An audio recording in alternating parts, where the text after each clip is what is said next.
আসসালামু আলাইকুম প্রিয় শিক্ষার্থীগণ, তোমাদের হচ্ছে একেবারে সময়ের একটা কোশ্চেন এবং খুবই গুরুত্বপূর্ণ এই সময়ের একটা প্রশ্ন। সেটা হচ্ছে কত সাবজেক্টে ফেল গেলে পুনরায় পরীক্ষা দিতে হবে সবগুলো সাবজেক্টে।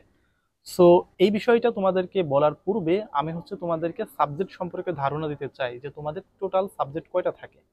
তুমি যদি একটু দেখো যে তোমাদের কিন্তু প্রত্যেকটা সাবজেক্টে প্রায় দুইটা করে পার্ট থাকে, যেরকম বাংলা দুইটা পার্ট, তুমি এটাকে দুইটা সাবজেক্ট ধরতে হবে না, তোমাকে একটা সাবজেক্ট ধরতে হবে।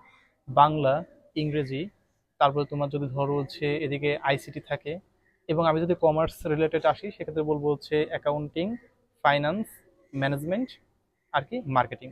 তাহলে টোটাল কয়টা হচ্ছে? টোটাল হচ্ছে 7টা সাবজেক্ট হচ্ছে। ঠিক আছে, টোটাল 7টা সাবজেক্টের উপর পরীক্ষা হচ্ছে। আর যদি তুমি পার্ট বাই পার্ট করো তাহলে টোটাল 13টা সাবজেক্টের উপর পরীক্ষা হচ্ছে তোমাদের এইচএসসি পরীক্ষা। সো এখন মূলত বিষয় হচ্ছে তোমাদের যেটা জানতে হবে সেটা হচ্ছে 7টা সাবজেক্ট, নেভার 13টা। কারণ দুইটা কিন্তু একসাথে অ্যাডজাস্ট হয়ে কিন্তু তোমাদের আর কি তোমাদের জিপিএ গণনা করা হয়। তবে যদি যে কোনো একটাই তুমি ফেল যাও তাহলে তোমাকে দুইটাতে পরীক্ষা দিতে হবে। পাস দুটাকে করতে হবে, কিন্তু কাউন্টিং হবে তোমাকে কি দুইটা অ্যাডজাস্ট হয়ে কাউন্টিং হবে। সো এখন এই যে 7টা সাবজেক্টের ভিতরে কয়টা সাবজেক্টে ফেল গেলে তুমি হচ্ছে সেই ফেল আলা সাবজেক্টে শুধুমাত্র পরীক্ষা দিতে হবে, সেক্ষেত্রে দেখা যাবে যে তুমি এরকম ভাবে সুযোগ পাবা হচ্ছে 4টা সাবজেক্টে।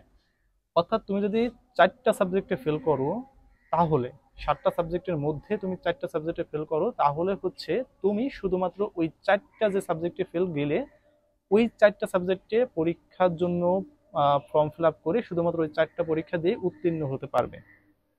কিন্তু যদি এমনটা হয় তুমি 4টার অধিক অর্থাৎ 5টা সাবজেক্টে 6টা সাবজেক্টে যদি এইরকম ফেল যাও, অর্থাৎ 4টার অধিক সাবজেক্টে ফেল যাও, তাহলে তোমাকে পুনরায় নতুন করে হচ্ছে সবগুলো সাবজেক্টের উপর পরীক্ষা দিতে হবে। তো সবগুলো সাবজেক্টের জন্য তোমাকে ফর্ম ফিল আপ করতে হবে। সো এইটাই খুব মাথার ভিতর খুব ভালো করে খেয়াল করে নাও। তুমি কি 4টা সাবজেক্টে যদি ফেল যাও তাহলে ওই 4টা সাবজেক্টের উপর পরীক্ষা দিয়েই তুমি পাশ করতে পারবে, আর যদি 4টার অধিক সাবজেক্টে ফেল যাও তাহলে তোমাকে পুরো যতগুলো সাবজেক্ট আছে 7টা সাবজেক্ট আছে 7টা সাবজেক্টের উপর পরীক্ষা দিয়ে তোমাকে কিন্তু পাশ করতে হবে। তাছাড়া তুমি এক সাবজেক্ট দুই সাবজেক্ট ফেল গেলে তুমি চাইলে সবগুলো সাবজেক্টে পরীক্ষা দিতে পারবে, এটা সমস্যা নেই, যাকে বলা হচ্ছে ইমপ্রুভমেন্ট।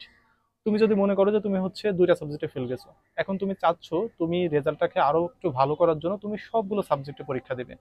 সো তোমাকে কি করতে হবে? তোমাকে হচ্ছে নতুন করে ফর্ম ফিল আপ করতে হবে, যেটাকে বলা হচ্ছে ইমপ্রুভমেন্ট। তুমি সবগুলো সাবজেক্টে পরীক্ষা দেওয়ার সুযোগ পাবে, এবং ওই পরীক্ষা দেওয়ার পর তোমার যতটুকু মূল্যায়িত মান আসবে বা যতটুকু জিপি আসবে ওটাই তোমার হচ্ছে জিপি হিসেবে কাউন্ট করা হবে। সো আশা করি তোমরা বুঝতে পেরেছো। আর এই বিষয় সম্পর্কে হয়তোবা কারো কোনো দ্বিধাদ্বন্দ্ব থাকা কোনো উচিত হবে না। আমি কমার্স দিয়ে বললাম, তুমি তোমার আর্টস কিংবা সায়েন্সের যে বিষয়গুলো আছে এগুলো দিয়ে তুমি হচ্ছে বিবেচনা করতে পারো। তারপরে যদি কোনো প্রবলেম হয় আমাদের কমেন্ট বক্স উন্মুক্ত আছে, এখানে একটু কমেন্ট করে আসো, আমি তোমার কমেন্ট বক্সে রিপ্লাই দিয়ে যাবো। সো ভালো থেকো, আমাদের চ্যানেলের সাথে থাকো, যে কোনো বিষয় আমাদের সাথে শেয়ার করো, আমাদের থেকে পরামর্শ নাও। তোমাদের জন্য আমরা আছি, ইনশাল্লাহ সাহায্য করে যাব। আল্লাহ হাফেজ।